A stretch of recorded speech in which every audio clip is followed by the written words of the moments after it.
Oh, the reverse hyper. Shooting another video about this wonderful tool. If you are here training at the gym, you see that I almost have every client use this thing. So if you are an open gym member, if you're one of my clients, if you're one of the other trainers' clients, I want you to put this thing to use. The reason why I love this machine so much is because it's therapeutic as well as it is strengthening. Meaning, when I say therapeutic, I mean it helps recover your back. If you are deadlifting, sitting in an office chair, running, biking, hiking, if you're just living life, your spine encounters gravity, compressing it all day long. This machine helps to decompress the spine, and it also helps to strengthen the muscles of the lower back, the muscles of the hip, the mid back, hamstrings, core. This is great, okay? I would say this is one of the most valuable pieces of equipment at the gym, so much that I would go out to say that I would love for everybody to have one of these at home. Okay, now let me explain to you how you use this machine. So a good place for this would be lighter weight warm up, maybe before you start your exercise routine, at the end of a heavy session, because you want to stretch out the muscles of the lower back while strengthening them. This is great recovery for that, okay?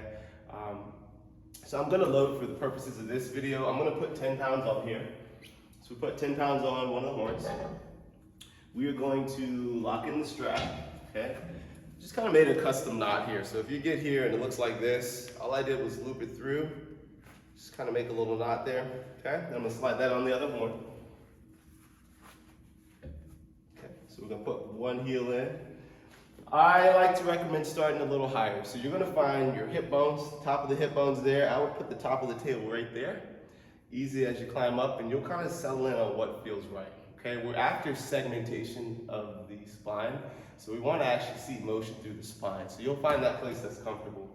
If the pad itself is a little too aggressive, throw a towel on here, or take a yoga mat and throw a yoga mat on here. That'll kind of give you a little support. That's a great trick to help out with this. So from here, you're going to step up on one of the bumpers. Okay, you get your handles, kind of find your spot. You're going to loop your other leg through. Okay, hair out of the way. Cool, cool. Now from here, arms are straight. The first set, we're going to keep our feet squeezed together, toes are back. Legs stay straight as possible. You don't want to bend your knees. You want to keep them straight for this. So we're going to go back and then down. So you pause and then back. It's like you hit the brakes, boom, and then you feather the brakes. So you would do, good way to start would maybe be 7 and 10, just this part here. Okay, so as your legs come up, exhale, inhale. Exhale, tighten the stomach, inhale. Okay, the next phase, we go right into it. We're gonna drop our chest slightly as our legs go under the table, and then extend.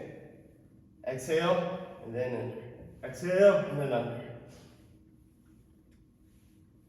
When you're ready to get off, slide one leg out, find your bumper, come off of there easy. Okay, so what I find that works great is as you're going up, because that's where your pressure is going to be on your stomach, tighten your stomach, exhale. One of the benefits of lying on your stomach is actually the pressure in your discs changes when you're laying down versus when you're standing up. So when you're laying on your stomach, that pressure of your disc is going to go up, but the fact that you're pumping your lower back with your legs is going to help with spinal decompression, which means recovery. Use this exercise. If you guys have any questions, let me know, grab one of the trainers, and we'll be happy to help you.